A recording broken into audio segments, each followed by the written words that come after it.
Hi family. இன்னைக்கு என்ன படம் பார்க்க போறோம்னா ரீசெண்டா ரிலீஸ் ஆன சிறை மூவி தான். படத்தோட ஓப்பனிங்ல ஹீரோவை தான் காட்டுதாங்க. அவர் வேலூர் ஸ்டேஷன்ல ஏட்டா இருக்காங்க. அவரும் கூட ரெண்டு போலீஸ்காரர்களும் சேர்ந்து வேலூர் ஸ்டேஷன்ல இருந்து ஒரு கைதிய பஸ்ல கோர்ட்டுக்கு அழைச்சிட்டு போறாங்க. 3 பேரும் பஸ்ல ஏறி உட்கார்ந்தா திடீர்னு பார்த்தா ஹீரோ மேலேயும் கூட வந்தவங்க மேலேயும் சால்னா கவர் மாதிரி அவங்க மேல வந்து விழுதுங்க. என்னன்னு பார்த்தா அந்த கைதியோட கூட்டாளிங்க தான் போலீஸ் அடிச்சிட்டு கைதியை கூட்டிட்டு போக வந்திருக்காங்க. ஆனா ஹீரோ அவங்கள தப்பிக்க விடாம அடிக்க ஆரம்பிக்காரு. ஆனாலும் ஹீரோ மூஞ்சிலேயே மிளகா பொடி கலந்த தண்ணியை அடிச்சிட்டு கைதியை ஆட்டோல ஏத்தி தப்பிக்க போறாங்க. அப்போ ஹீரோ கன்னை எடுத்து கைதி நெத்திலேயே சுடவும் அங்க கைதி கீழே விழுந்து சாவுதாங்க. கோர்ட்டுக்கு கூட்டிட்டு போற கைதியை சுட்டதுனால மேலிடத்துல இருந்து 3 பேரையும் விசாரணை பண்ண ஆரம்பிச்சாங்க. போலீஸ்காரங்க என்னமோ அக்யூஸ்ட் மாதிரி ஹீரோவையும் அவங்க கூட வந்தவர்களையும் தப்பிச்சு போனவனை ஏன் துரத்திட்டு போய் பிடிக்கல, கால்ல சுடாம தலையில சுட்டேன்னு அதிகாரிங்களாமும் கேள்வி கேட்டாங்க. அதுக்கு ஹீரோ கைதி ஆட்டோல ஏறி தப்பிக்க பார்த்தான், அதான் ஷூட் பண்ணேன்னு ஹீரோ அவங்க கிட்ட சொல்லுதான். அதுக்கு மேல அதிகாரிங்க விசாரணையை தள்ளி வைக்கும்னு சொல்லுவாங்க. இப்படி இந்த விசாரணை நடந்துகிட்டு இருக்கும்போது ஹீரோவுக்கு இன்னொரு கைதியை கோர்ட்டுக்கு அழைச்சிட்டு போக வேலை வருது. அது ஆனா அவரோட ஃப்ரெண்டுக்கு வந்த டியூட்டி. அவங்க அம்மாக்கு உடம்பு சரியில்லைன்னு ஊருக்கு போவதா இருந்ததால ஹீரோ அவருக்கு லீவ் வாங்கி கொடுத்துட்டு அவரோட டியூட்டியை ஹீரோ பார்க்கறாரு. ஹீரோ கூட்டிட்டு போற கைதியோட பேரு அப்துல். அவன் 5 வருஷமா ஜெயில்ல தான் இருக்கான். அவன் வெளியே எடுக்க யாருமே இல்லைங்க. அதனாலேயே அவனை ஜாமீன்ல கூட எடுக்க யாரும் வரல. அதனாலேயே அடுத்தடுத்து வாய்தான்னு உள்ளேயே இருக்கான். ஹீரோ ஜெயில்ல இருந்து கூட்டிட்டு போகும்போது போன வாட்ட ஹீரோ கூட வந்த 2 பேரும் இப்பவும் ஹீரோ கூட வராங்க. அப்போ ஜெயில்ல இருந்து நைட்டு பஸ் ஸ்டாண்டுக்கு வந்த உடனே எல்லாரும் சாப்பிட்டுட்டு போலான்னு ஹீரோ சொல்ல கூட வந்த 2 பேரும் தண்ணி போட்டுட்டு வந்துடுறோன்னு போறாங்க. சாப்பிட்டுட்டு கிளம்பவும் அப்பதான் அவங்க 2 பேரும் வராங்க. பஸ்ல ஏறின ஹீரோ அப்துல் கையிலையும் கால்லையும் விலங்கு போட்டுட்டு பூட்டிட்டு ஹீரோ தூங்க ஆரம்பிச்சான். அப்போ அப்துல் மட்டும் வெளியிலேயே பார்த்துட்டு வரான். அப்பந்தான் அப்படியே கட் பண்ணி அப்துலோட கதையை காண்பிக்கிறாங்க. அப்துல் ஸ்கூல்ல இருந்து ஒரு பொண்ணை காதலிச்சாங்க. 2 பேரும் சின்சியரா லவ் பண்ணாங்க. ஆனா அப்துல் வேற மதம்னால உள்ள பயத்தோட இருக்கான். அப்துல் அவங்க ஊர்ல சின்ன பெட்டி கடை வச்சிருக்கிறத காட்டுதாங்க. அப்புறம் ஏதாவது ஃபங்க்ஷன் வீடுனா டிவி கொண்டு போய் டெக் வச்சு யார் என்ன படம் கேட்டாங்களோ போட்டு காமிப்பான். அப்போ அப்துல் லவ் பண்ணத பொண்ணோட அக்கா புருஷன் அவனோட ஃப்ரெண்ட்ஸ் கூட குடிச்சிக்கிட்டு இருக்கான். அப்போ படம் போட சொல்லி அப்துல்லை கூப்பிடுதான். அப்ப அவனும் வரான். வந்து எந்த படம் போடணும்னு கேட்டா அவன் அந்த மாதிரி படம் போட சொல்றான்.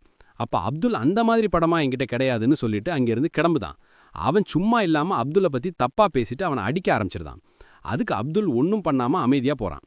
அப்படியே இங்க பிரசன்ட்ல காமிச்சா பஸ் ஒரு இடத்துல டீ குடிக்க நிப்பாட்டுதாங்க. அப்ப ஹீரோ டீ குடிக்க போகவும் ஒருத்தர் அப்துல்ல பாத்ரூமுக்கு கூட்டிட்டு போறாங்க. அப்ப இன்னொரு போலீஸ்க்கும் அங்க இருந்தவனுக்கும் சண்டை வருது. அப்போ அந்த கூட்டிட்டு போன போலீஸும் அவன் கூட வந்து சண்டை போட ஆரம்பிக்கும். ஹீரோ பாத்ரூம்ல இருந்து வந்து பார்த்தா இங்க சண்டை போட்டுக்கிட்டு இருக்கிறது வந்து தடுக்க. அப்போ அவங்க 2 பேர்ட்டையும் அப்துல் எங்கன்னு கேட்டா பஸ்ல இருக்கான்னு சொல்லுதான்.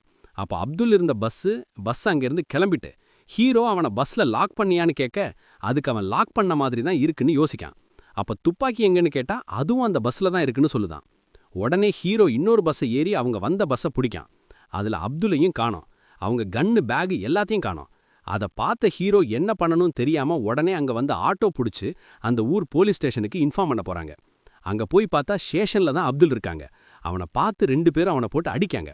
அப்ப அங்க வந்த இன்ஸ்பெக்டர் அவங்க கிட்ட அவனாதான் இங்க வந்தான், நீங்க அவனை பார்க்க தெரியாம அவனை ஏன் அடிக்கிறீங்கன்னு கேட்டுட்டு அப்துலையும் போலீஸையும் கூட்டிட்டு போய் கார்ல ஏத்தி திருச்சி பஸ் ஸ்டாண்ட்ல இறக்கி விட சொல்லி அனுப்புவார். அப்போ ஹீரோ அப்துல் கதையை கேட்க அவனும் சொல்ல ஆரம்பிக்கான். அந்த பொண்ணு லவ் பண்ணிட்டு இருந்தது அவங்க வீட்டுக்கு தெரிஞ்சு அவங்க அப்பா அப்துல் வீட்டுக்கு வந்து அப்துல்லா அடிக்க ஆரம்பிக்காரு. அவங்க அம்மா எவ்வளவுதான் தடுக்க பார்த்தாலும் அவங்களையும் அடிக்க ஆரம்பிக்கவும் அப்துல் கோவப்பட்டு அவரை தள்ளிவிடவும் அவர் கல்லிலேயே விழுந்து அங்கேயே செத்து போயிடறாருங்க. அது அப்துலுக்கு தெரியாம அவங்க அம்மாவை கூட்டிட்டு ஹாஸ்பிட்டல்ல அட்மிட் பண்ணுதாங்க. அடுத்த நாள் காலையில தான் அவர் செத்துட்டாருன்னு அப்துலுக்கு தெரியுது. தெரிஞ்ச உடனே ஸ்டேஷன்ல சரண்டர் ஆன அவனை வெளியில எடுக்க ஆள் இல்லாம 5 வருஷமா உள்ள இருக்காங்கன்னு அப்துல் அவனோட கதையை ஹீரோட்ட சொல்லி முடிக்க அதை கேட்ட ஹீரோ இப்படி ஒரு லவ்வான்னு நினைச்சிட்டு இவங்களுக்கு ஏதாவது செய்யணும்னு தோணுது.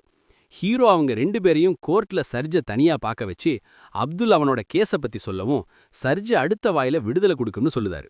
அதை கேட்ட அப்துல் ஹீரோட்ட சொல்லிட்டு அடுத்த இதுக்கும் நீங்களே வரணும்னு சொல்லுதான். ஹீரோவும் கண்டிப்பா வரேன்னு சொல்லலாம். அதை கட் பண்ணா அடுத்த வாய்தா வருது.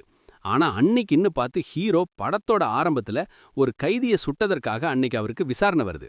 அதனால அப்துல் கூட போக முடியாத சூழ்நிலை வருது. அப்ப வேற போலீஸ்காரங்க தான் அப்துல்ல கோர்ட்டுக்கு கூட்டிட்டு போறாங்க. கோர்ட்டுக்கு போன அப்துலுக்கு இன்னும் சோகமாவுதான். அந்த பொண்ணு ஏன் வரலன்னு பார்த்தா இன்னைக்கு அப்துலுக்கு விடுதலை கிடைச்சிரும்னு மொத்தமா பேக் பண்ணிக்கிட்டு மொத்தமா வீட்ல இருந்து கிளம்பியிருக்கா. அது அவங்க மாமாக்கு தெரிஞ்சு பெரிய சண்டை வந்துட்டு அதனால தான் அவளை அங்க காணோம். அது ஒரு பக்கம் இருக்க, கோர்ட்டுக்குள்ள வந்தா போன தடவை இருந்த சர்ஜ் இல்ல, வேற ஒருத்தர் இருக்காரு. அத பார்த்த உடனே அப்துலுக்கு பயம் வந்துருங்க. அவர்கிட்ட அப்துலோட கேஸ் ஃபைல குடுத்தா, அத ஒழுங்கா கூட பார்க்காம அடுத்த மாசம் வாய்தாக்கு வர சொல்லி அனுப்பிடுறாரு. அத கேட்டுட்டு அப்துலுக்கு என்ன பண்ணணும்னு தெரியாம இருக்கும்போது, ஹீரோ அங்க வந்து அவனோட கேஸ பத்தியும், போன தடவை அந்த சர்ஜி சொன்னதையும் சொல்லுதான். அப்போ அவர் ஹீரோ சொல்றத கேட்காம, யாரு நீ, அவனுக்காண்டி ஏன் பேசுத அப்படின்னு ஹீரோவை புடிச்சு பேச ஆரம்பிச்சு, ஹீரோவை வெளியில போக சொல்ல ஹீரோ என்ன பண்ணணும்னு தெரியாம வெளியில போறான். வெளியில வந்தா அப்துல் ஆட்டோல போலீஸ்காரங்க யார சொன்னாங்களோ அவங்கள தட்டி விட்டுட்டு அங்கிருந்து தப்பிச்சு ஓடுதான். போலீஸ்காரங்களும் ஆட்டோல வந்து அவனை எப்படியோ புடிச்சிடுறாங்க. அவனை ஆட்டோல ஏத்திக்கிட்டு இருக்கும்போது எதிர்த்தால இருந்து அவன் லவ் பண்ணத பொண்ணு அந்த பக்கம் ரோட்ல இருந்து ஓடி வர ஒரு பஸ்ஸில் ஆக்சிடென்ட் ஆகிற மாதிரி காண்பிக்காங்க. ஹீரோ ஓடி போய் பார்த்தா அந்த பொண்ணு கீழே தான் இருக்கா. அதை கட் பண்ண சில வருஷங்கள் கழிச்சு காட்டுதாங்க. அதுல ஹீரோ புதுசா ஜாயின் பண்ண போலீஸுக்கு இந்த கேஸை சொல்லி கிளாஸ் எடுத்துக்கிட்டு இருக்காரு. காட்டிட்டு அப்துல் விடுதலையாகி அந்த பொண்ணு கூட சந்தோஷமா இருக்காருன்னு சொல்லி முடிக்கிறாங்க.